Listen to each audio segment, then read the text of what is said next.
activate.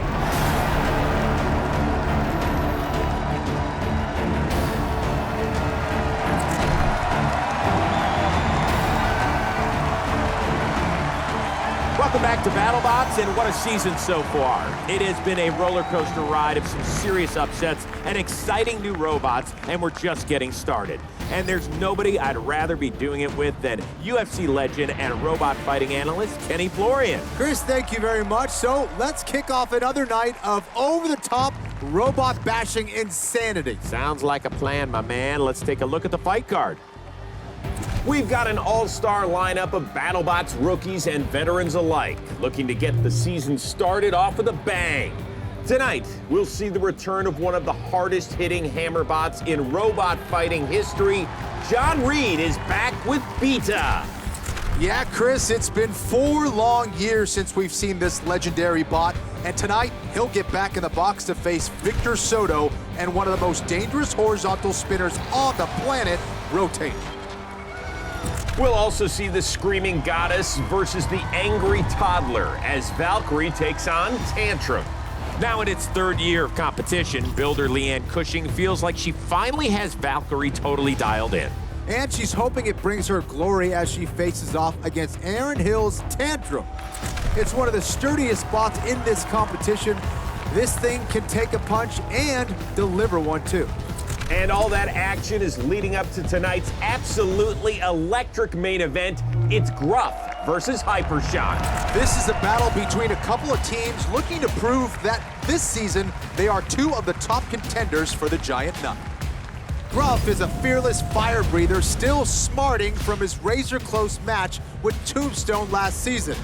Known for his aggressive, some would say, gruff driving style, driver Sam McCamus' plan is to bring the match right to his opponent.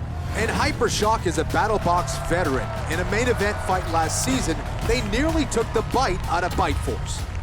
When he's on his game, Hypershock can go wheel to wheel with some of the best bots in the world. When he's not, it's gotten robot guts spilled all over the BattleBots floor. We'll see which Hypershock shows up tonight, Chris. For more, let's send it back to our eyes and ears in the pits, Jenny Taft. Will Bales and Hypershock are literally at it again. They are still building their bot, and this is a race to the start, as it always is for Hypershock. Some of their parts were late to come in. They're still working on their bot behind us. Yes, they're still working, guys. But Will told me this about Gruff. He said, Sam is a good driver. I expect this fight go to the very end. I mean, look at Gruff. This thing is built like a tank. I had a chance to talk to Sam. He told me that he's excited about his 2 flamethrowers, a bit concerned about the drivetrain. But how about this dynamic in the pit? These guys are side by side. There are no secrets here. Thank you, Jenny. We'll keep an eye on Hypershock as the night progresses. But we start things off right now with Copperhead and Gigabyte. So with that, we send it on over to Farouk. Ladies and gentlemen, it's robot fighting time!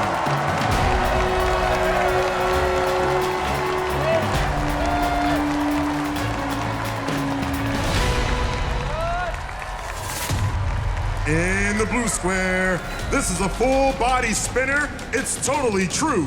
With more bite than a tiger in Joe Exotic Zoo.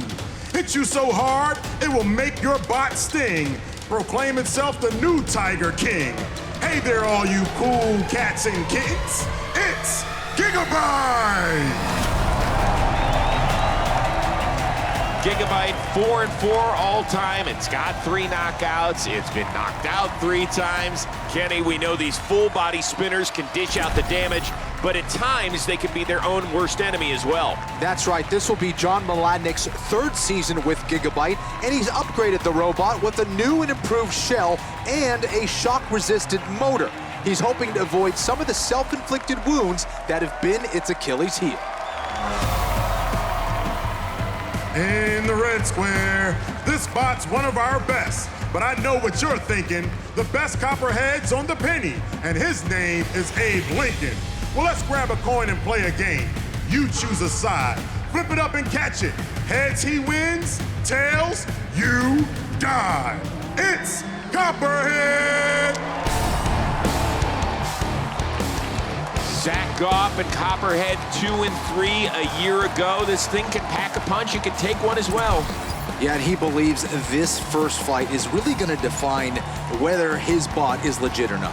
Zach told us he doubled the power of that drum speed out in front. Gets to speed in 4 seconds instead of the 7 or 8 that it took a year ago. And Chris, if he can get this bot to work the way he wants, he believes he's got a top 8 bot.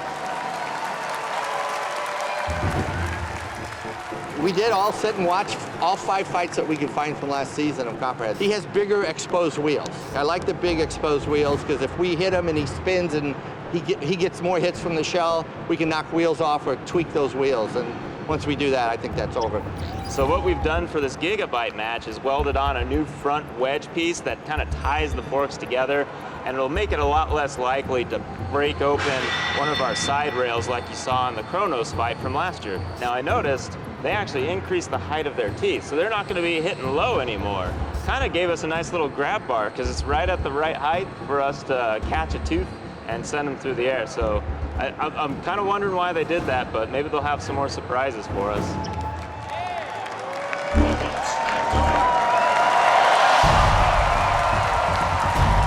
You can see Copperhead has a couple of mini snakes slithering around down there.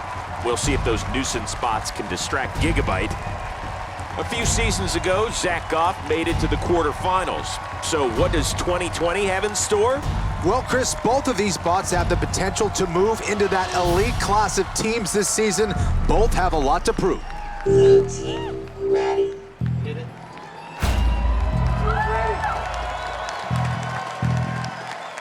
Red team ready.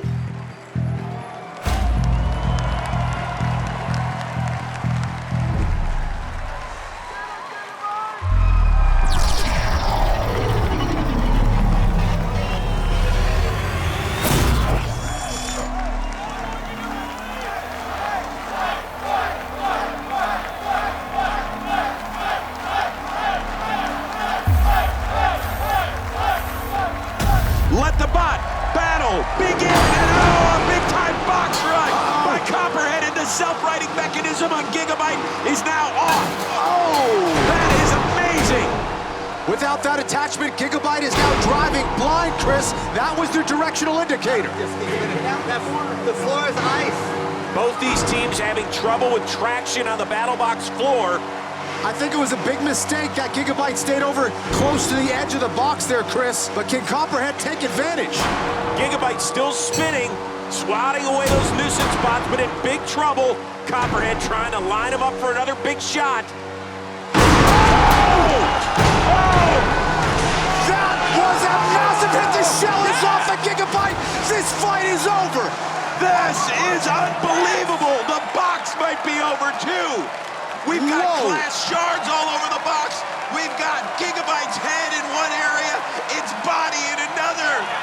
Unbelievable. Somebody call the ME. That happened right in front of us. Gigabyte's head is gone. I'm glad we still have our heads. Whoa! We are going to have to take that to the BattleBots morgue. An unbelievable performance by Copperhead. We're going to need cleanup in aisle 6, please. Aisle 6. We have glass shards. Thank you. Kenny, you said you think Gigabyte made a mental error. Yeah, I mean, I thought they were way too close to the edge of the box. I thought they should have been positioned at the center of the box.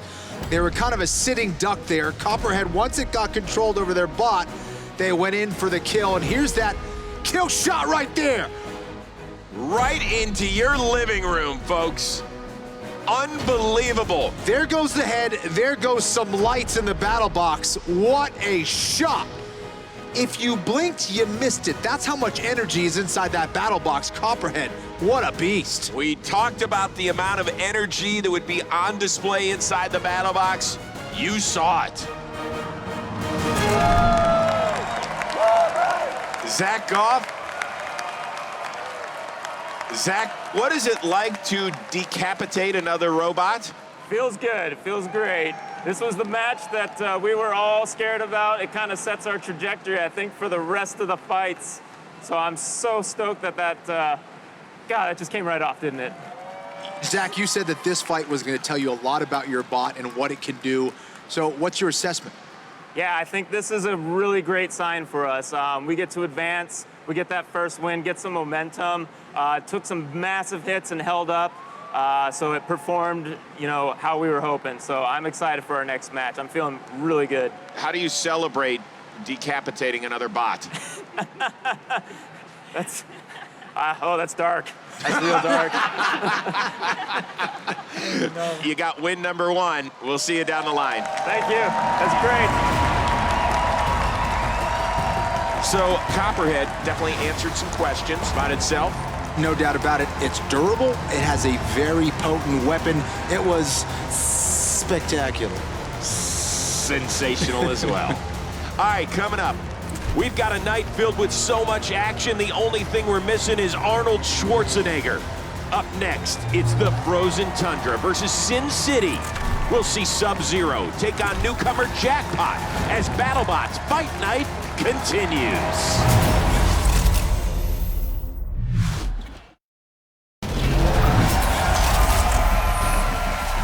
Welcome back to BattleBots. We're just getting started here on a night where we'll see a legend in John Reed make his return to the battle box with Beta. And then possibly some legends in the making in our main event featuring Gruff and Hypershock. But up next, we've got Jackpot and Sub-Zero. And let's start with Jackpot. Jeff Waters Jr., he's a plumber from Las Vegas.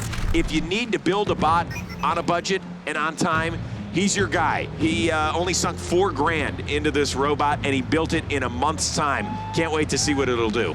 Yeah, this guy is really what BattleBots is all about. It's no secret that building one of these things is an expensive undertaking, but that doesn't mean it can't do some serious damage, Chris. Look at this thing in the test box. It's got the other builders buzzing. Talk about bang for your buck. His goal is really to show that you don't have to spend thousands and thousands of dollars in order to have an effective robot here. He'll be taking on Sub-Zero, a familiar bot to many of you. However, it's longtime driver Jerry Clarkin. For years, he was like, this is my last go-around. And this offseason, he finally called it quits and officially retired. He just didn't have the time nor the money that it takes to maintain a pneumatic weapon bot like Sub-Zero. So this offseason, he handed over the reins. Logan Davis is now the guy in charge. He's the captain. He's super excited. Now, the thing about Sub-Zero, for years, always an entertaining bot. It'd get flipped up in the air, it'd do some flipping, but it wouldn't win a lot. How does it change that? Well, under Logan's leadership, Sub-Zero has upgraded its arms, its armor, and its drivetrain. Inside, it's a whole new bot, and tonight he can show us what a grizzled veteran brings to the table against a rookie in Jackpot. That's kind of what this season's been about, right? We've seen a changing of the guard this year, but I want to see if a Logan Davis-led Sub-Zero can show us something new. Farouk, the world is yours.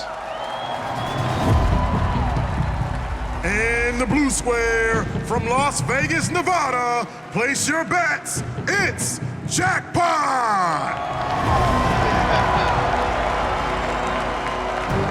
Jeff Waters Jr. really trying to make an impression in the robotics community in Las Vegas.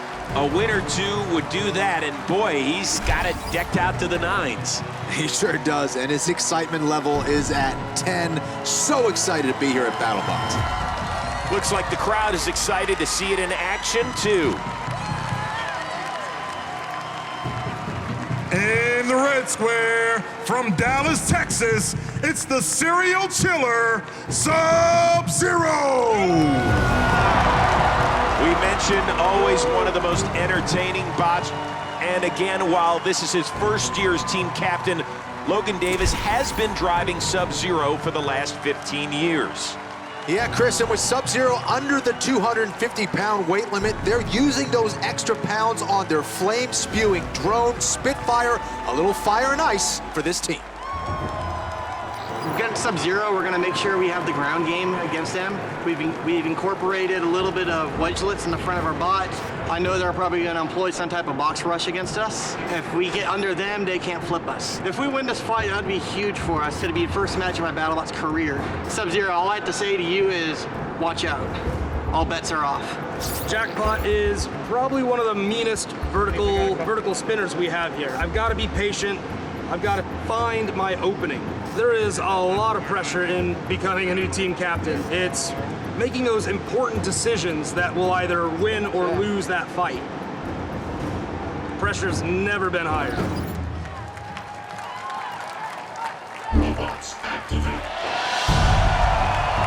And now let's bring in another member of our team, our bot whisperer, Pete Abramson. Pete, Kenny showed us Jackpot looking like a monster in the test box. Are these young guns for real?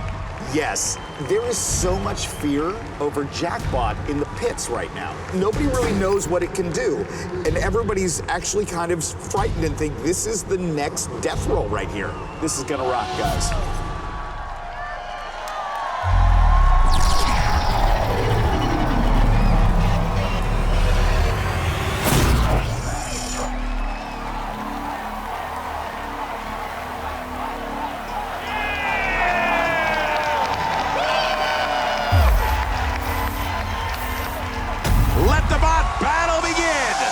Those diamond cutters on Jackpot up to speed, but oh no, do we have drive train issues already? Starts moving, but uh-oh, caught under Sub-Zero. That's a blow! Wow! Good dog, good dog. Jackpot eating into Sub-Zero from above, but gets flipped in the process. Jackpot moving a little better now, Chris. That drone is dropping flames, but now Jackpot looking frozen once again. And here's Sub-Zero scooping him up from behind and delivering him into the corner of the box. This is not where you want to be against a flipper, Chris. Oh, he's got Jackpot in perfect position. He's trying to take him out of the arena, Kenny. This is exactly what Sub-Zero wants. All they have to do is engage that flipper, and they can end this one. Can Sub-Zero deliver the kill shot? Backing off now and choosing instead to just headbutt Jackpot. Oh, I think Sub-Zero may have an issue here, Chris. Jackpot up and moving, but uh-oh, Sub-Zero is not. Wow. After dominating this fight, they're gonna have to show some sort of movement or they'll be counted down. Unbelievable. Sub-Zero, you gotta show me something. Oh my goodness, the struggles continue for Sub-Zero. They were looking so good. 10. The countdown has begun. Can Sub-Zero shake itself back to life here, or will Jackpot find some late luck? 2, 1, that's a knockout by Sub-Zero. Jackpot it is!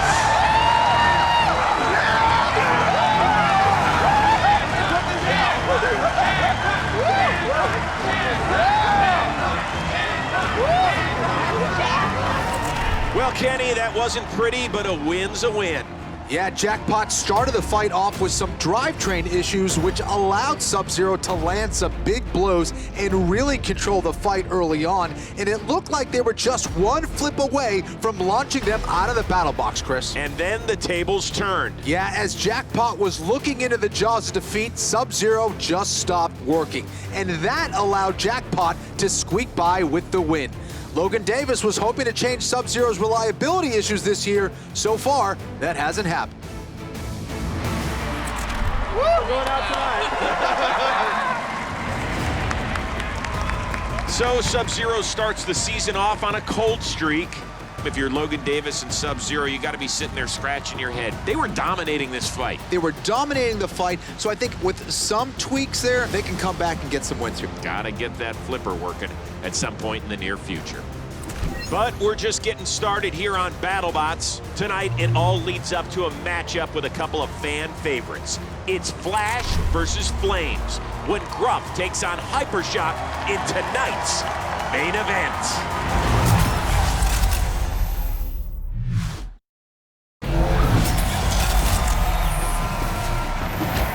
Welcome back to BattleBots. All right, Kenny, let's turn our attention to our next fight. It's Uppercut and Gemini. The question for Ace Sheelander, as it is every year with Team Gemini, is it truly twice as nice? He's got two 125-pound robots, and we asked him, have you ever moved off that and maybe tried to take on a different robot? And he said, listen, we haven't had the time, we haven't had the finances, so this is what we've got. Is it good enough to get a victory? Well, it's interesting that you say that because he believes that this season is going to indicate whether they continue with this two-bot format or not. Again, there's a 250-pound weight limit on BattleBots. You can split that weight up into as many bots as you want. Each of Ace's bots weigh roughly 125 pounds, of course.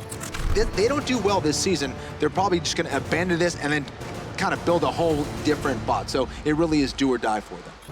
They'll be squaring off against Uppercut and the kids from MIT. The team is, of course, led by Alex Hattori, who just happens to be the #2 ranked yo-yo competitor in the world.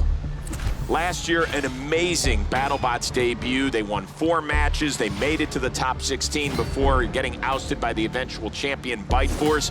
This is a team to be reckoned with in 2020. Yeah, Chris, Uppercut is really unique, and they have a massive new motor powering that fist, and I think that's going to really help them land some big blows this year. Take a look. It may not come as a surprise for a bot designed by a bunch of MIT students, but Uppercut's ability to land such powerful punches all comes down to science. Thanks to its massive size, Uppercut's weapon stores an immense amount of energy. In fact, compared to a weapon that's just an inch shorter, Uppercut's arm is able to produce about 15% more kinetic energy. But in the battle box, it's not necessarily how much energy you can generate, it's how much energy you can transfer. And during a strike, one way to maximize energy transfer is for more of your weapon to come in contact with more of your opponent. It's like a baseball player connecting on a home run versus a foul ball.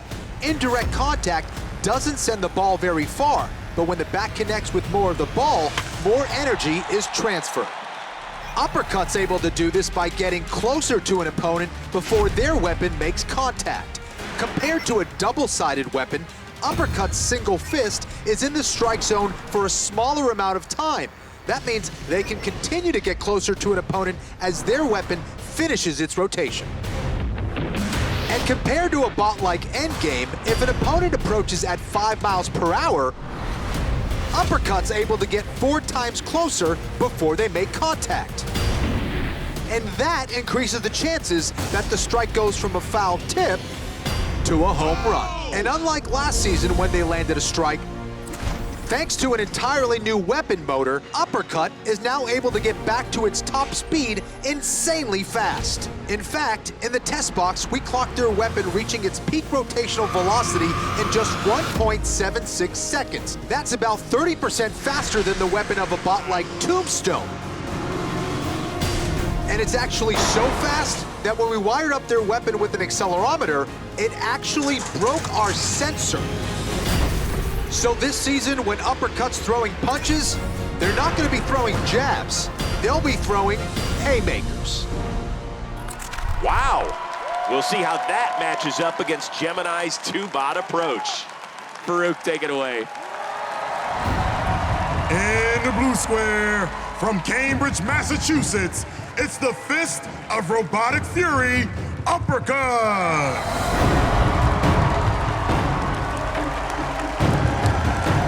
Well, Kenny, you broke it down for us a few moments ago. This Uppercut is bigger, stronger, faster than the one we saw last year.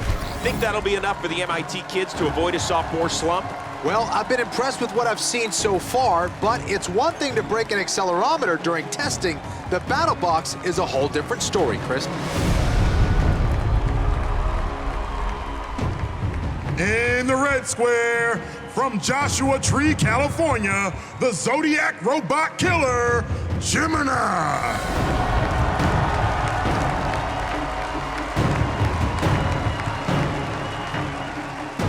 Give credit to Team Gemini. They can take a punch. 9 fights in BattleBots history. They've never been knocked out.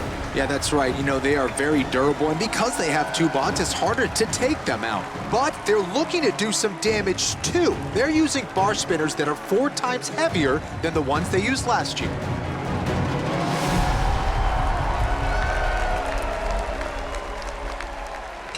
We haven't been able to see the robot for the last 6 months, so it's been a pretty busy few days getting it running. We have some weapon motor upgrades and motor controller upgrades, which should help us spin up a lot faster. In the case of Gemini, we're just gonna keep the front face towards whoever's closer to us, and then we'll see what happens. We hope it'll spin up, and then hopefully we'll hit something. For Gemini 2020, we really focused on upgrading our weapon. We went from a little weapon axle to a big weapon axle. Tonight, we're definitely going for offense. Uppercut is a really powerful robot. Newcomer last year, really showed what it's made out of, and we want to show what we're made out of too, and take them out. Robots activate. Now keep in mind, both of Gemini's bots need to be disabled to score a knockout. And they have some new drivers this year. It's a father-son duo, Dominic and 11-year-old Hunter. Well, Uppercut wants to land that big blow, but Gemini and their two mini-bots have made a living avoiding those kinds of shots. We'll see if that holds true tonight, or if it's double the trouble when we come back.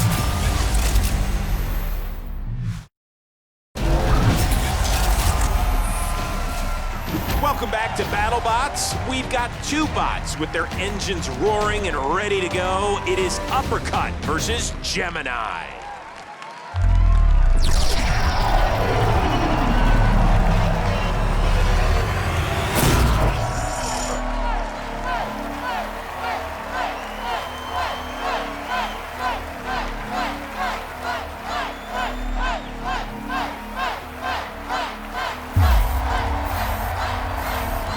Let the bot battle begin. And a 2-on-1.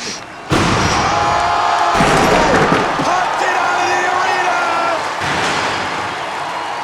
Holy smokes. What? And there goes Gemini's second bot. Well, we're screwed. Thank you. This might be the first ever knockout that Gemini has suffered. One's out of the arena. The other is in pieces. Kenny, what the hell just happened? I am speechless. That wasn't even a fight. He just knocked out two dudes. Somebody better tell Uppercut to settle down.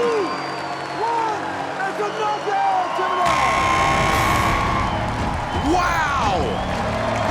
That was crazy. Well, that was a shocker, Kenny. You want to see a good start? How about this one?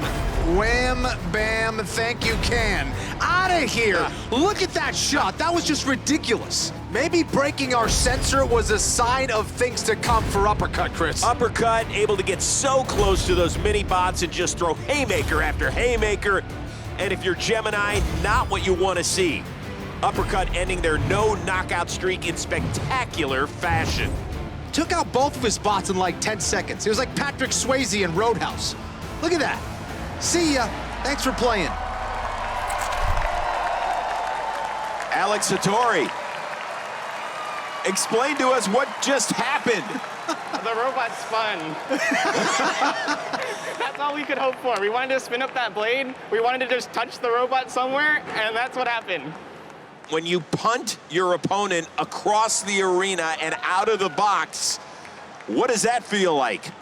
I'm impressed with the work that we were able to do.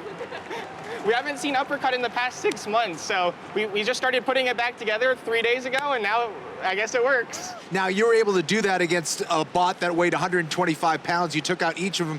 Can you do that to a 250-pound bot, you think? We'll see. All right, Alex, well, congratulations. That was an amazing performance. You are the first robot to ever KO Gemini in the history of BattleBots. Well done. Thank you. All right, well, Uppercut starts their season with about as big a bang as we've seen so far, but Kenny, we're just getting started. Up next, we have a return to the BattleBox 4 years in the making. It's Beta versus Rotator. Let's take a look at this big-time matchup. Big hit from Beta. Last time we were here, The force of that hammer is ridiculous. we had 3 wins, but then we faced Tombstone, Tombstone just grinding down Beta. lost in the end. I've been working on a replacement for that robot for quite some time. We were trying to get the most powerful hammer ever. That hammer is just so powerful, Chris. The big change this year, we've gone from electric weapon to a pneumatic weapon. Electric Beta was the most powerful hammer at BattleBots. And now we're going 3 times more powerful. We really want to show the world what Beta can do. Whoa! Rotator pulls off the monumental upset. Last season, we were able to knock out Tombstone, knock out Bombshell. Rotator is now a very reliable robot. I think we're ready for a whole new level this season. We treat each match almost like a chess match. So against Beta, we're actually planning on running the high blade.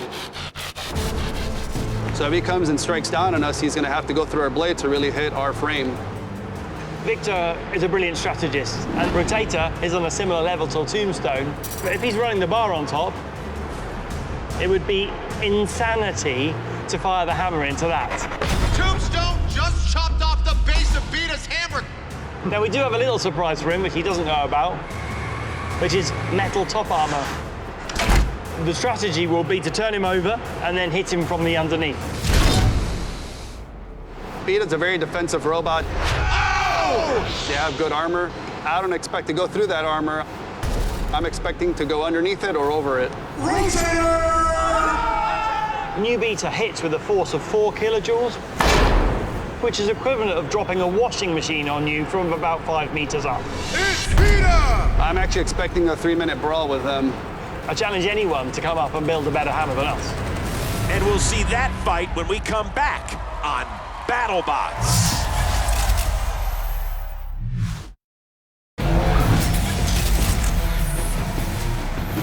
We continue on with BattleBots Fight Night, and up next we've got a familiar face to the BattleBots fan base, Beta.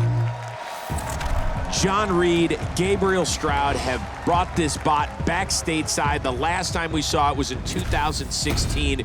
It lost a classic match against Tombstone, but you have got this flailing hammer that just has so much power, and if you haven't seen it fight before, look out. Yeah, but we heard Gabriel Stroud say they're really going to pick their spots on when to fire the hammer. They're adding more armor to their body. They do not want to see their brand new hammer get shredded in its first fight, so I'm curious to see what kind of approach they take coming out of the box. And tonight it is taking on Rotator, another bot which is making its season debut. And speaking of Tombstone, Victor Soto told us he gave Tombstone the worst beating it has ever suffered. That happened in 2019. With all that being said, Rotator only went 2-3, missed out on the postseason party. He said, yeah, it was kind of a successful season, but this year he's gearing for at least the top 8. You know, Tombstone's a big-time legend. You know, there's not many bots on that level, but I would say that John Reed and Beta and his whole team, I would give them legendary status as well. Perhaps the best hammer bot we've ever seen. Somebody's gotta win. Farouk, take it away. Ladies and gentlemen, it's robot fighting time.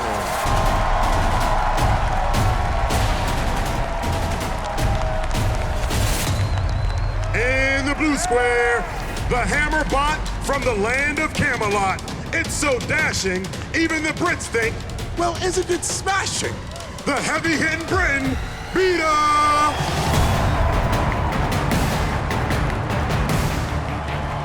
One of the most popular robots in the world, one of the most powerful robots as well. But Kenny, that is a different hammerhead than we've seen them use in testing.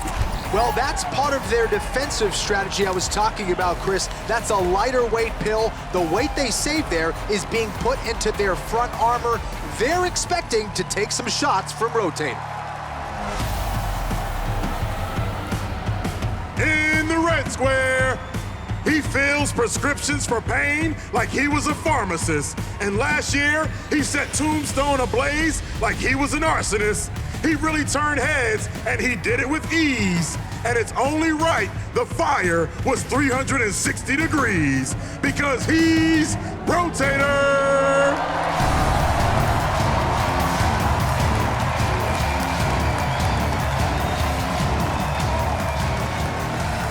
Rotator, remember in 2018, it went all the way to the quarterfinals before bowing out against Bite Force. Kenny, it has 8 different weapon configurations, and tonight, what are they going with? Victor's running that top blade tonight, Chris, just daring Beta to fire into it. This is a pure strategy play here. Rotator really well known for their armor as well, Chris. That wedge is brutal.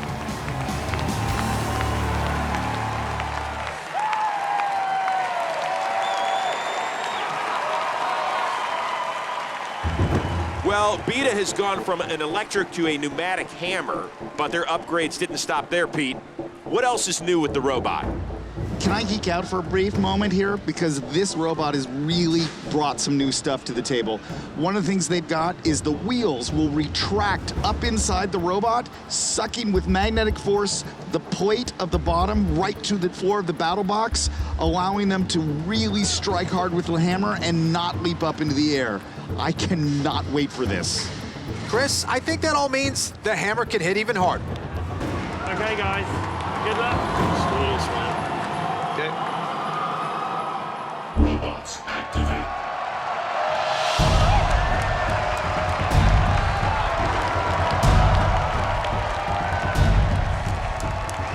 I'm being told that singular blade is up from 40 to 50 pounds. I mean, that sounds good and all, but what can it do against a bot like Beta who's got so much armor, Kenny? Victor Soto really wants to climb up that wedge and disable Beta's hammer, just like Tombstone did back in 2016. It's a tough strategy, but we'll see if he can pull it off. Blue team ready.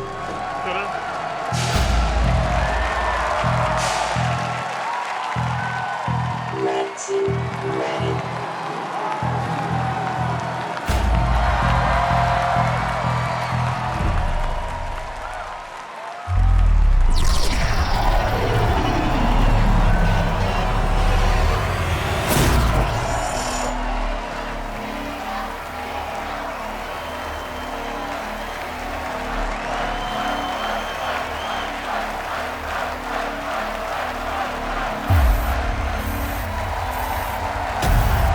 Let the bot battle begin!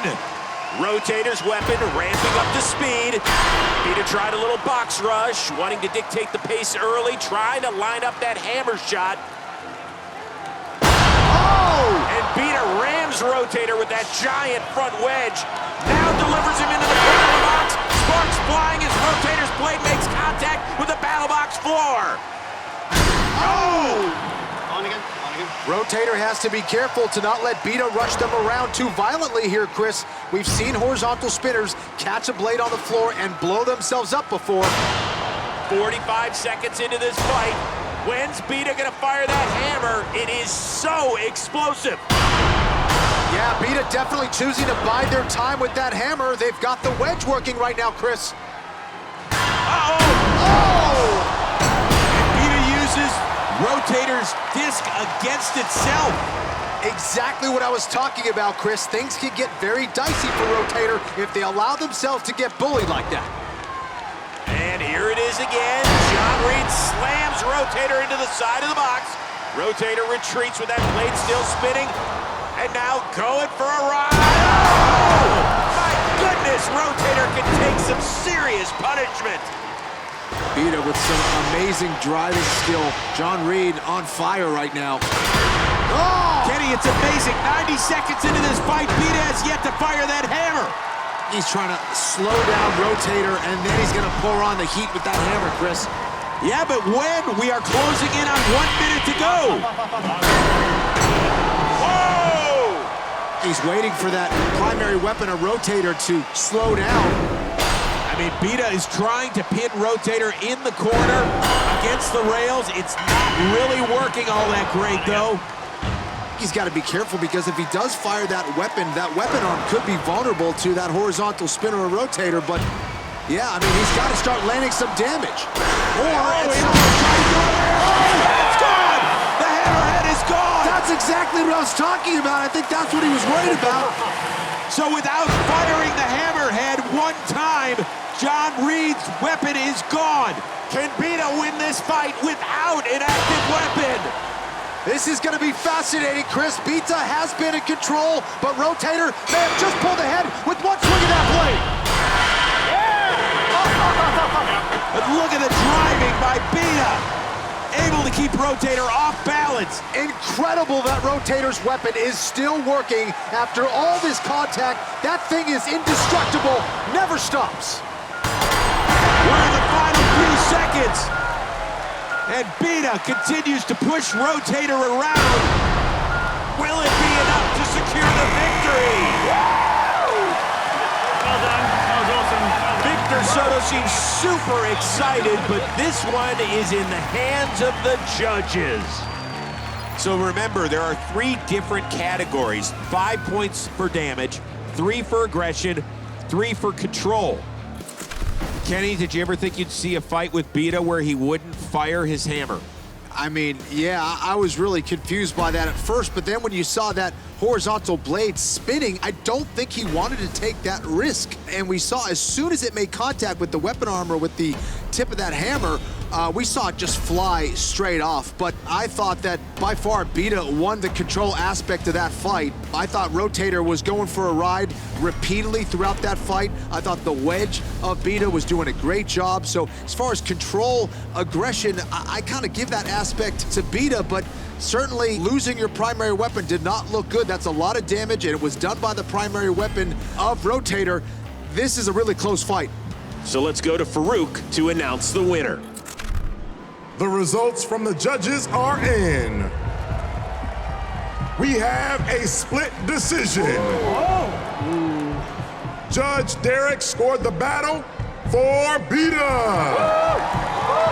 Judge Jason scored the battle for Rotator. Judge Lisa scored the battle for your winner,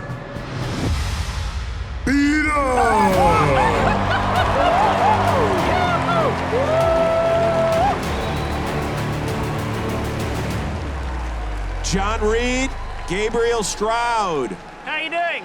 Wow. Probably not as well as you guys are. Are you shocked by the decision, John? I'm shocked. I'm not shocked. We dominated that through all the time. We only lost this bit. But if They're gonna keep it like this. it'll go back, straight back on. It's just a splash wound. Now, were you guys not firing your primary weapon? You weren't firing that hammer because you were afraid that it would get chopped off? Is that why? Yeah. Okay. Exactly. Yes. We were trying to pin him, but he's so slippery, and Right. he keeps moving, just can't pin him down. If we got him flipped over, then we would have given Right. him some goodness, but it was all about getting him into the sides. Do you guys think that because of the aggression that you showed and the control that you showed that you ended up being victorious? So we used the arena to our advantage and just had him against the wall, all over him all the time. So he was really just there for us to mess about with. All right, guys, congratulations on your first victory this season. That was fun. Thanks. Thanks a lot. Take care.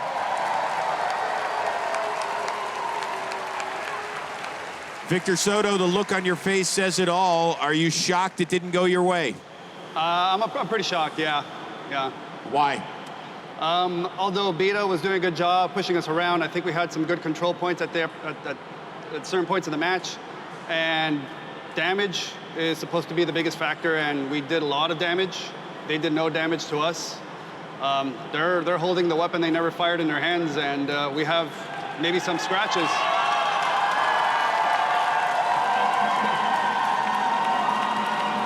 Sorry, judges, I think you got it wrong.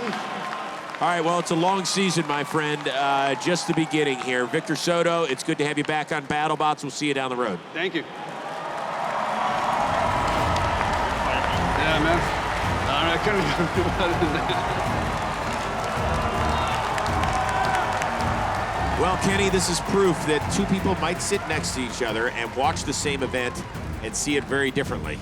This is what happens in combat. I mean, again, depending on how you're seeing the fight, what you deem is aggressive or control, and you know, it was a very close fight, and at the end of the day, you can't let it go that way. You got to do whatever you can to land as much damage as possible, and the best thing to do is not let it go to the judges, right? Very good point there. But either way, Beta's comeback ends in a win. And for Victor Soto and Rotator, it just puts that much more pressure on them to perform in their next fight. But our night of heavy hitters just keeps on coming. Up next, we've got Valkyrie versus Tantrum on BattleBots.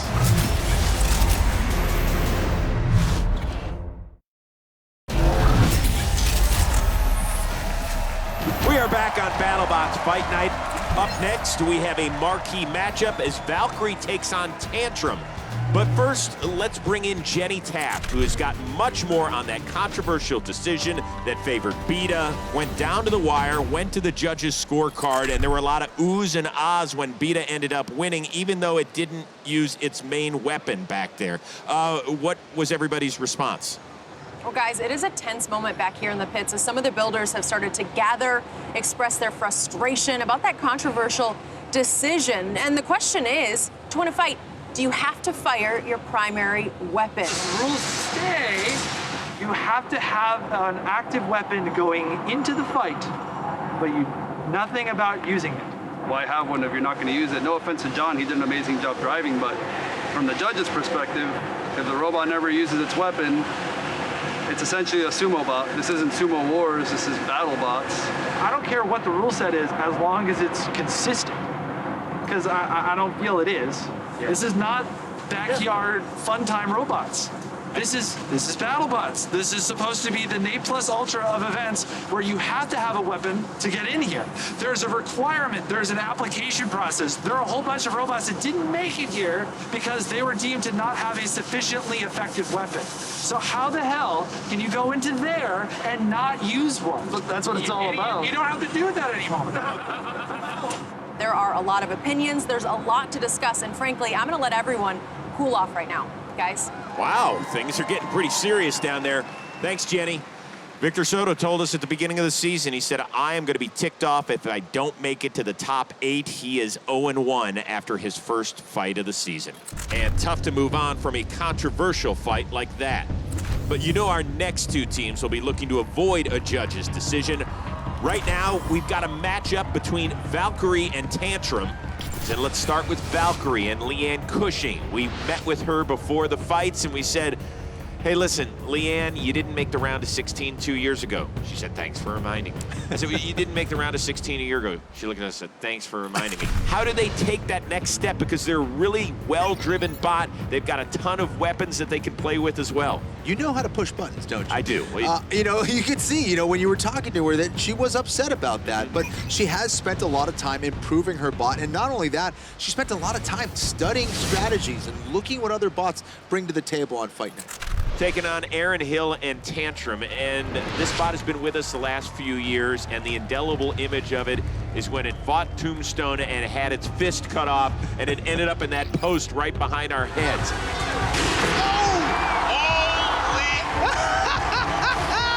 Smile! So how does Tantrum go from that's it to us complementing what it actually does in the battle box? You know, this is a new technology. It is a vertical disc spinner, but it's one that kind of shoots out and kind of gets into a proper range in order to be effective, so it can retract and then extend. He's been having some problems with it. He wants for that to not just be this gimmick. We're going to find out if he can actually do that. Let's see if Aaron Hill and Tantrum are ready to fight it out. Farouk. In the blue square, from Somerville, Massachusetts, it's Valkyrie! So Valkyrie has Sonic, Sweet Caroline, Sour Caroline, Diet Dr. Teeth. Oh yeah, a new triangular disc called Glory. What's it got out there? Yeah, Valkyrie gives every one of their different blades a unique name, and this one tonight is known as Sweet Caroline. It's a huge 65-pound weapon, and it's no joke, Chris. In the red square, from Mountain View, California, it's Tantrum! Kenny, Tantrum looks the same, but the weapon apparently has improved considerably. That's right, that primary weapon now has a longer reach, and also the spin-up time is now down to 3 to 5 seconds. Well, once again, it has the fists on top of the robot, and apparently those things can now be used to self-right, Kenny. And they're also going to be spitting some flame, so watch for that as well. Strategy tonight against Valkyrie is pretty common against horizontal spinning robots. You get them tilted up, get them into the arena wall, have them fight larger objects, get them flying. I hear Valkyries like to fly. Gotta get a win straight off the bat, especially when they give us a robot as good as Valkyrie. I spent this morning laying in bed watching all of Aaron's fights. I think we have a pretty good chance just because of our reach versus his. Aaron still isn't completely familiar with the depth of the box, and so we're really hoping that we're going to be able to get up to speed before he comes at us, and at that point, good luck, man. Robots activate. All right, Peter, so Aaron Hill just said he's going to try and use Valkyrie's big blade against itself. Did Leanne make the right weapon choice here? I totally agree with Leanne. I think Sweet Caroline is definitely the right choice in this. They've got the reach to keep Tantrum at bay. Now, Aaron believes he can keep Valkyrie in the middle there and believes that it's just an intelligent arena hazard, but we know Fred and Leanne, they're here to get the 15-second knockout. This should be a good one, a pair of ascending bots. Blue team ready. Oh, easy there. The Valkyrie brass knuckles. Red team ready.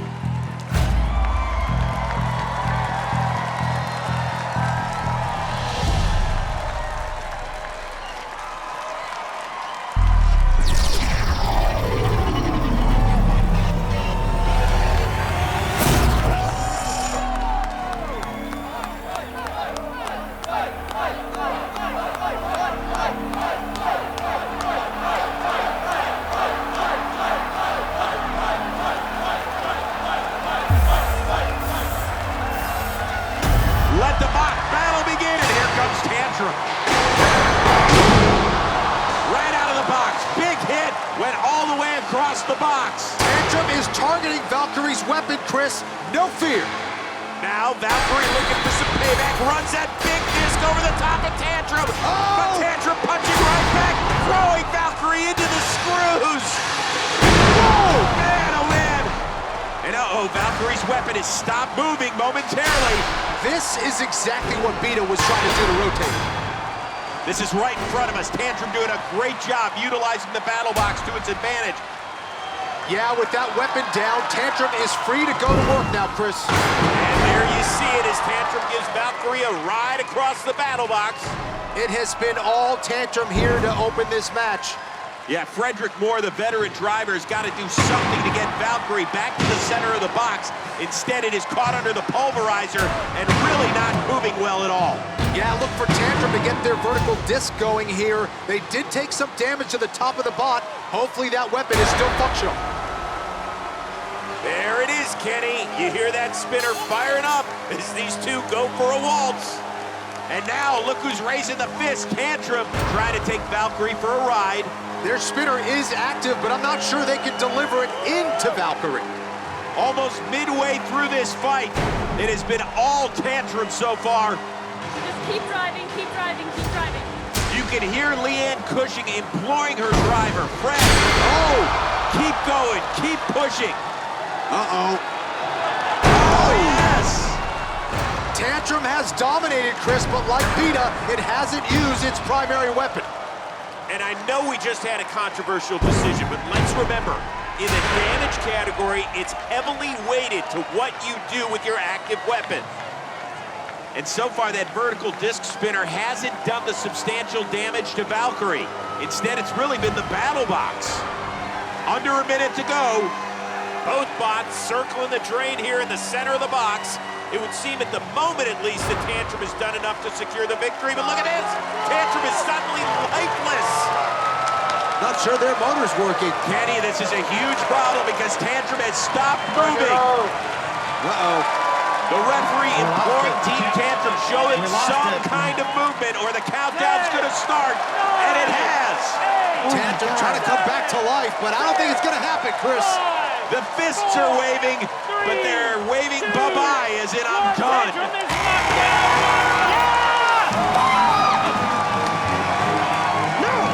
What a heartbreak. A tremendous job by Frederick Moore, Leanne Cushing, and Team Valkyrie to just stave off elimination, keep its wheels turning, and take it the W by KO. What an unbelievable bout right out of the gate. Tantrum had a game plan, stuck to it, Kenny.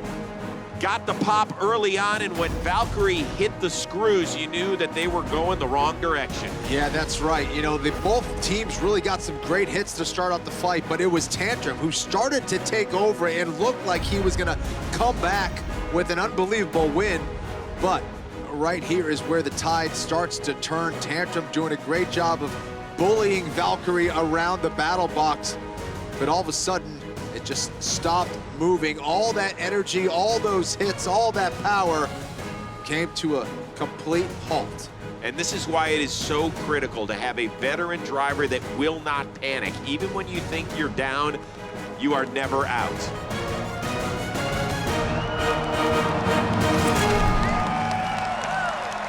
Leanne Cushing, you're laughing behind that mask. Why? I was really worried there. I thought we were gonna go the third year not winning our first fight. And I was like, please, I can't have this happen again. So I'm so glad it didn't. Leanne, you said you wanted to make Valkyrie more durable, and you certainly proved that it is. Yeah, for the most part, our weapon still stops, so guess what we're gonna go obsess over. Valkyrie, congratulations on getting that elusive first win of the season. A job well done. We'll see you down the road. Thank you. Coming up, we've got our first ever team from India, and they just happen to be under the tutelage of none other than Ray Billings. Up next, it's Adam 94 taking on Big Dill. And then it's the fight of the night. Will Bales and Hypershock square off against Sam McAmis and his flame-throwing machine, Gruff. All that when we return on BattleBots.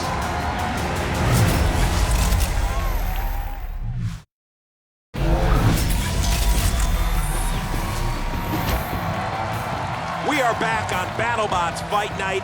It has been an action-packed fight card so far, and we are just one match away from the main event, where Gruff and their dual flamethrowers will take on Will Bales and the lightning-quick Hypershock. Kenny, we talked about it, but these two teams really could take it to the next level this season. Oh, 100%, Chris. Gruff nearly beat Tombstone last year, and they're as confident as ever coming into this season. And Hypershock was so close to making the top 16 last year. Will spent a year thinking about getting back in the battle box. I'm excited for this matchup. And we'll see them after this next fight between a couple of newbies. Let's kick it off with Adam 94, built by Yash Deshmukh. And he is our first builder from India, so everybody's really excited. He's super excited. He's been interested in robotics ever since he was a little kid. Then a few years ago, he took the big leap. He wrote direct messages on Facebook to a bunch of big-name builders. Only one returned it. Ray Billings of Tombstone. That's a pretty good mentor to have. Yeah, absolutely. He chose the right guy. He has a ton of experience. And for Ray, he said he asked the right questions. He said he did enough work to where he felt that, you know what, I'm going to give this guy some information. Taking on another new bot called the Big Dill. Emmanuel Carrillo used to be a driver for Team Mad Catter. And Emmanuel, he told us, hey, listen, the first thing you're going to notice about me, I was born without a right hand. I accept the responsibility of being somebody out there that little kids can look up to and say, hey, listen, if I've got that challenge, it's okay. I can do whatever I want. I can be an athlete. I can be an artist. I can be a musician. I can be a bot builder. I'm anxious to see what he brings inside the box. Well, I tell you what, you know, he's here to inspire, but he's also here to win as well. He believes he has the most powerful true lifter in BattleBots. And Kenny, taking a look at these numbers, who do you like in this fight? Well, Chris, it's an interesting matchup, lifter versus vertical spinner. Big Dill has the obvious reach advantage here, but for the lifter to really be effective, they're going to have to attack at different angles, and I think an experienced driver like Emmanuel Carrillo can do that, but the giant X factor here is Adam 94's Ray Billings Tombstone connection. That's like being trained by Mike Tyson for your first boxing match, but with a couple of rookie teams, who knows what we're gonna get. And I love the name The Big Dill because the jokes write themselves, right?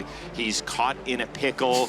He's a really big dill, all that sort of stuff. So I have started the cliche jar that we are going to donate to every time we use one of those stupid cliches, okay? I love it. We're going to fill this thing up definitely by the end of the season. There's no question about it. Farouk, shake it, man. It's all yours. blue square, from India by way of Canada, it's the bomb, Adam 94! Well, they're named after plutonium's atomic number, and I love it. Yash and his entire team just soaking in the moment, how special this is. He told us, yeah, I want to be a role model for all those kids back in India that want to be the bot builders of tomorrow. That looks like a very cool bot, very low to the ground, and looks like a deadly dual disc spinner. In the red square, from Seattle, Washington, fork out for Big Deal!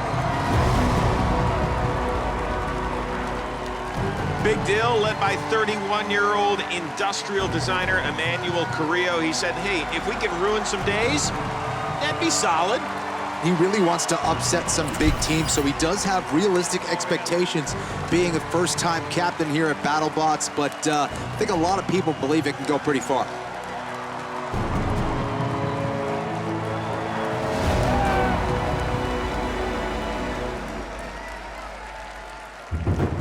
Tonight we're fighting Adam 94. They're a new team. They're a two-wheel drive vertical spinner.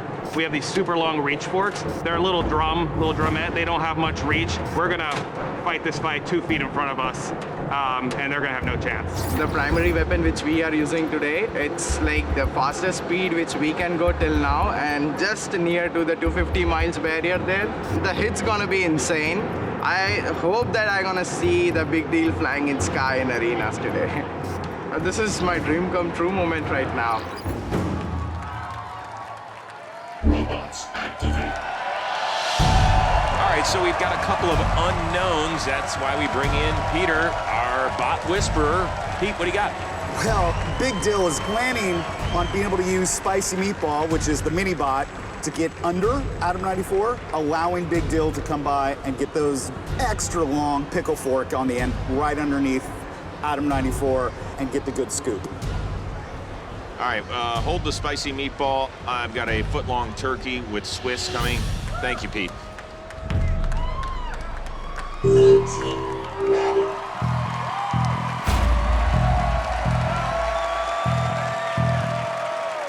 Red team ready.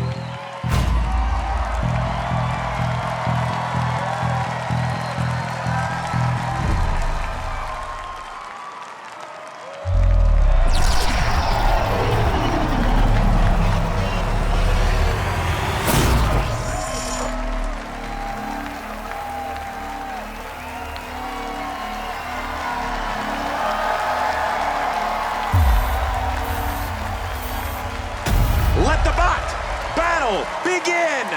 Adam 94 having some drive issues right out of the gate, spinning in circles here. This is an opportunity for Big Dill, who wants to win the ground battle with those forks. And how about Spicy Meatball, the little guy helping out? He's like, hey, let me in. I want to have some fun. Trying to set up the Big Dill for the big move. Uh-oh, look at this.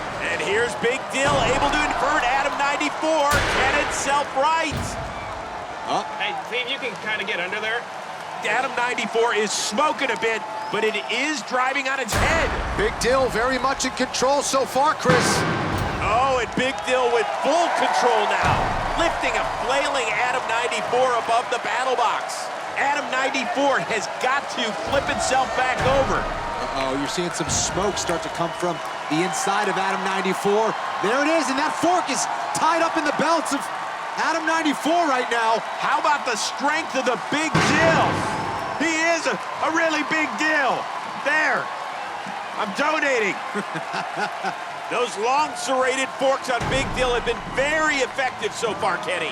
Yeah, Adam 94's drive issues have allowed Big Dill the space to just sort of skewer them at will here. They've made it way too easy for Big Dill. And now more smoke pouring from Adam 94. Will there be a nuclear meltdown before the bell? The Big Dill having its way with the other rookie. Oh! Right in front of us. That's gonna hurt. He's really got Adam 94 locked in those horns. You can say he's in a pickle, Chris. I'm gonna donate, thank you. Thank you very much. All right, under a minute to go. What's gonna happen here? Because the Big Dill has to try and release Adam 94, but it really looks like they're tied up here. Yeah, he's pretty stuck in there. Let's see if he can back out of it. I believe they're gonna... I can't move, drive. Both teams now signaling they're stuck. Timeout, timeout. And a ref is going to stop the match. Kenny, if they can't unstick these two, this one's going to go to the judges, and Adam 94 cannot afford to let that happen at all. Yeah, Adam 94 needs this fight to resume to have any chance of winning. And here come the crew bots to try and separate these two. If they're successful, it's still anyone's game. We're going to take a quick break, but the fate of these teams will be decided when we come back on BattleBots.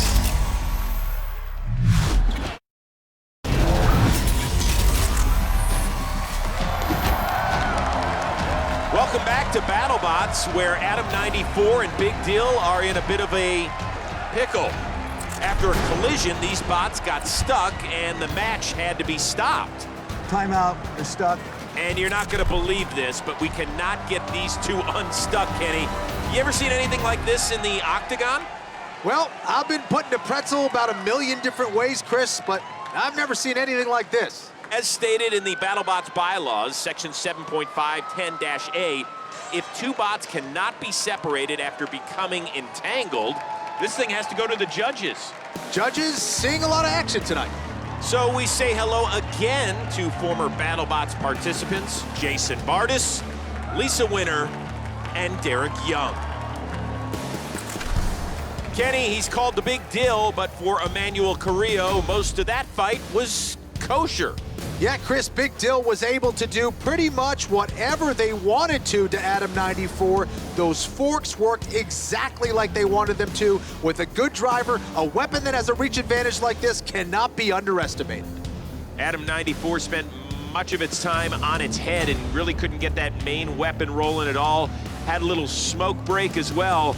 And then, here it is. Yeah, that's some serious power there for Big Dill. And how about that? Right in front of us. Outside of getting stuck, really a dominant performance out of Big Dill. So, Kenny, the judges coming into play here seems like a bit of a formality, but after the beta decision we saw earlier, let's see what happens. Farouk is standing by with the decision. The results from the judges are in. The winner by unanimous decision is Big Deal!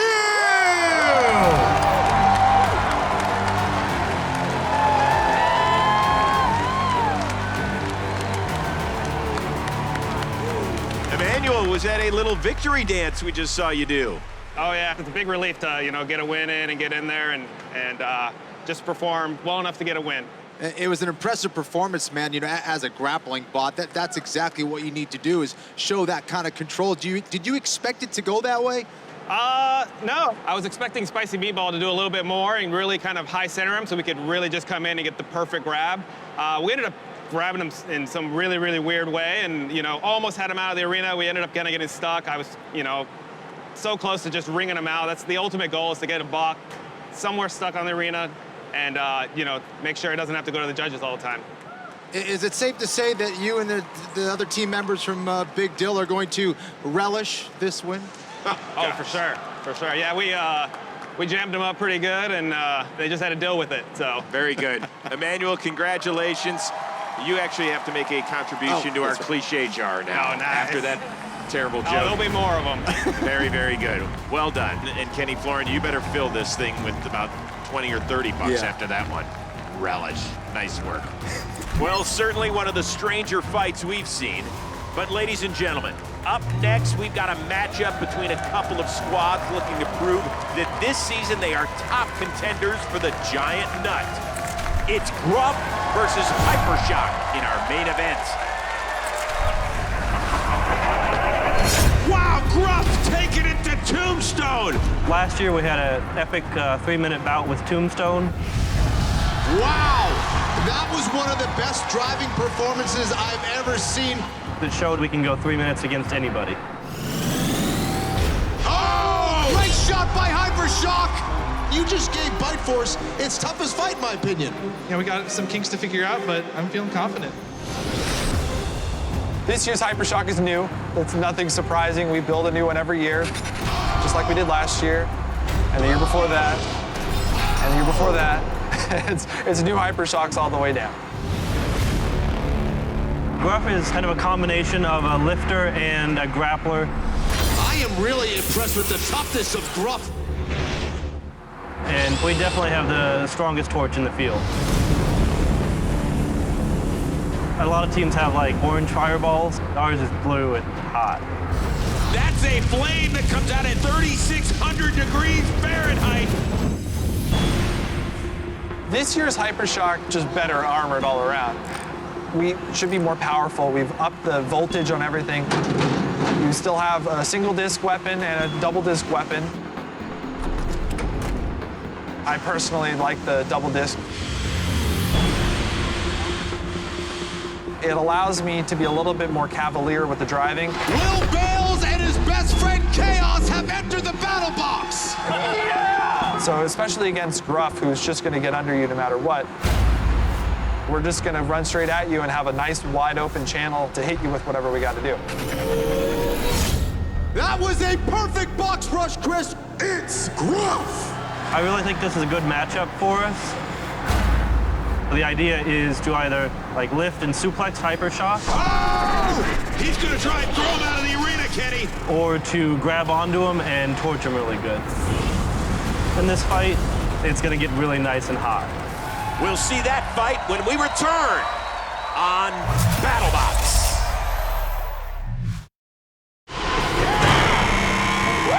This one is in the hands of the judges. We are the people who decide who wins if the match goes the full 3 minutes. We have a split decision. Judges will all see the same fight and make the same decision, but occasionally when it's close, we will have a split decision where 2 judges think one robot won and 1 judge thinks the other robot won.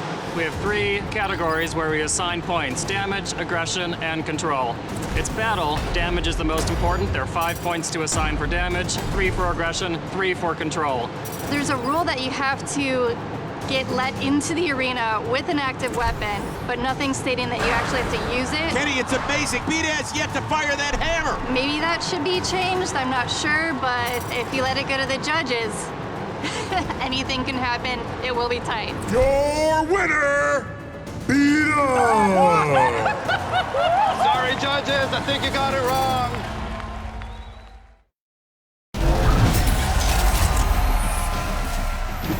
We are back on BattleBots, and Kenny Florian, it is time right now for a very special main event. It's an all-Florida affair. The clean-cut crew from Miami, Hypershock, is ready to pit their vertical spinner against the battle-tested boys from Tampa, Team Gruff. Kenny, Hypershock is always one of the prettiest machines in this competition, and when Will Bales' bots have been problem-free, they've been absolutely electric. Problem is, they aren't always problem-free. Yeah, Chris, as a driver, Will can go toe-to-toe with anyone, and we've seen Hypershock nearly take down bots like Bite Force in the past, so we know what they're capable of, but the question is, which Hypershock are we gonna get tonight? And on the other end of the spectrum, we have Gruff. It's built like a tank and looks like it could survive a hit from one, too. Yeah, Sam McCamus has one of the sturdiest machines we've seen at BattleBots. Last year, Gruff went the full 3 minutes with Tombstone, proving that they can hang with the best of the best. All right, Kenny, when you look at the numbers here, who do you think has the advantage? Well, looking at the drivetrain, Hypershock should be able to drive circles around Gruff, but we'll see how much damage their vertical spinner can do against Gruff's exterior. It's made from a special blend of steel called Magnum Triple Alloy, which was able to survive multiple direct hits from Tombstone. And while I like the reach of Gruff's lifter, their dual cannon flamethrower is the weapon to watch in this fight. They have one of the only torches in this competition that can truly change the course of a match. It's going to be a ton of fun. Let's check it out. It's called the main event. Here is Farouk. Ladies and gentlemen, it's robot fighting time.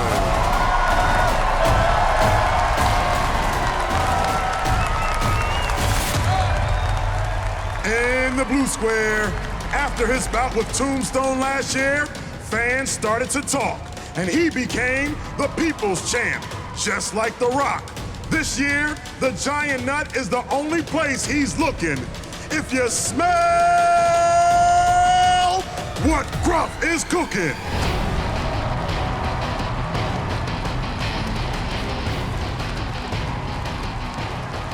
Gruff 2 and 3 a year ago. 3 of its fights went the distance, including that classic one against Tombstone, Kenny. Yeah, I gotta say, this is one of the toughest bots to knock out. That thing is a brick. In addition to being a flat-out brick, this thing's got fire. Yeah, his strategy is gonna be the same, grab and torch. And he's made some really good upgrades all around the bot to the drivetrain, the lifter, and the motor.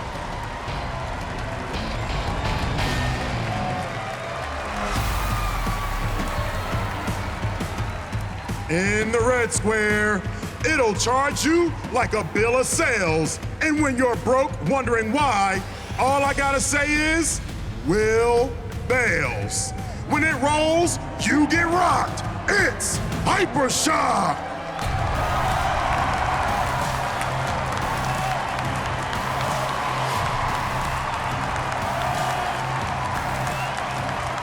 It's amazing, but Will Bales and Hypershock, one of the most entertaining teams around.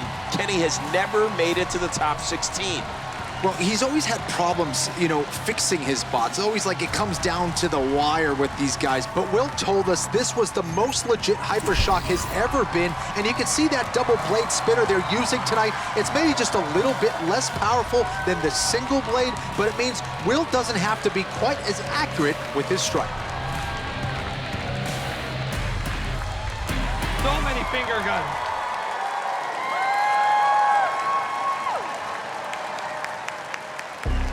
So Pete, Will Bales told us this is the most confident and calm I've ever been, but he was still racing to the finish to try and get this bot ready to fight tonight. What do we expect to see out of Hypershock? This bot is so much better than his other robots. I mean, he's done so much work to make it serviceable. Modular parts of electronics that come right out the bottom, so it's really easy for him to work on all the complicated elements. And what I'm looking forward to, though, is Gruff's flamethrower. Those new nozzles are exquisite.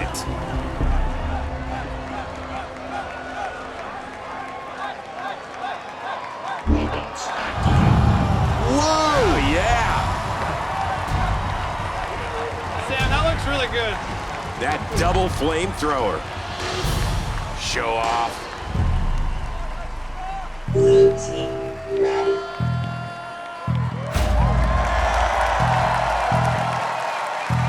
Red team ready.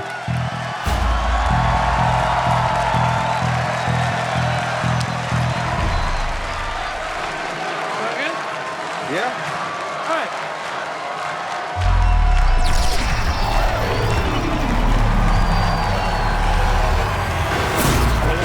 Make sure you push him down before we make contact. Yeah, I'm a little nervous. They're sitting too low, but it's okay.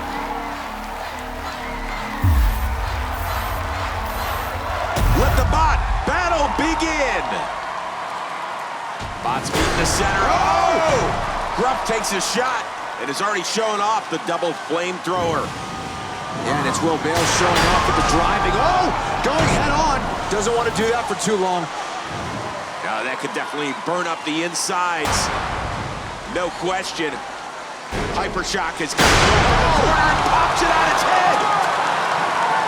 Big shot, but Gruff able to self-right. Seemed to be caught on the rails momentarily, but works himself free. Hypershock's weapon is up to speed. Oh, Gruff kind of backed himself in, and look at the flamethrowers on that. Wow, what sort of damage can that do to the interior of the other bot? Oh! Another big pop. Okay, his weapon's not spinning. I got nothing. You heard Will Bales right there. Hypershock has lost its primary weapon, Kenny. They are going to have to seriously scramble to find a way to score points now. Wow. Once again, it's what does your primary weapon do? A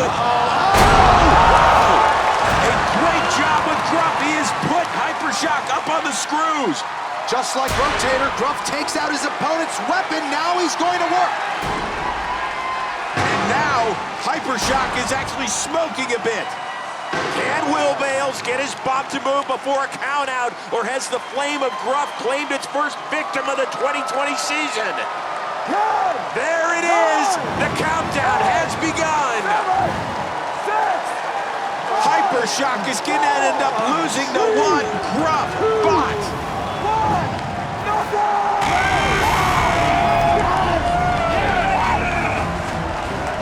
So beautiful. Dang. Oh my God. I want to take a nap so bad.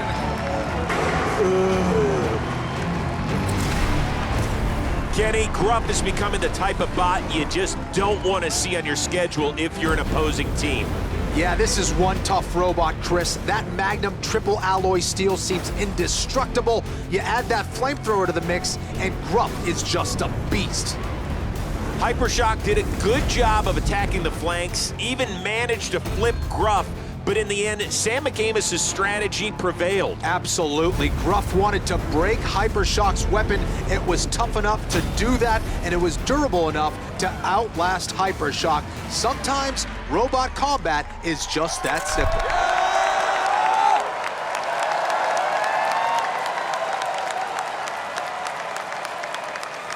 Sam McAmis of Team Gruff, what's cooking?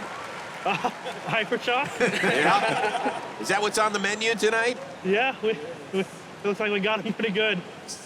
So do you think the flame is what did him in? That's what ended his night? It's hard to say. We didn't really get a good grab and torch, so I'm not I didn't dump as much heat into him as I would have liked, but at the end he was smoking, so we got it. Sam, what was the game plan here against Hypershock? The goal was just to basically try to keep the forks pointed towards him. We knew that we could get under him as long as we didn't let him get around to our sides.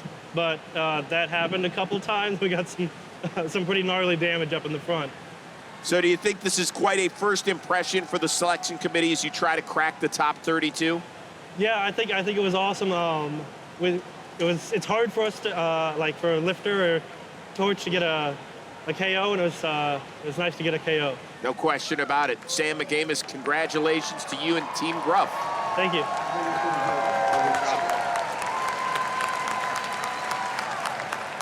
Oh, buddy. All right, Will Bales, you're smiling, but what happened to that bot? Did it get overdone?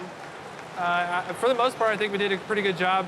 There was a good portion of that match where I only had one side to drive, so I was doing what I could to avoid the front. Still, for the most part, I think we got some okay hits in. I'd like to see better. Now, it's still your first flight, Will, so how much weight do you put into this performance right now? If we can get the electronics up and running with a little bit more time now that the mechanical side is for the most part figured out, I think we can get some solid fights in. The beginning of the match was okay with drivetrain and the weapon, but I see a light. It's a very dim light, but it's up there. All right, Will Bales, thanks for having some fun with us. Head back to the pits and go work on that, baby. Yes, dear.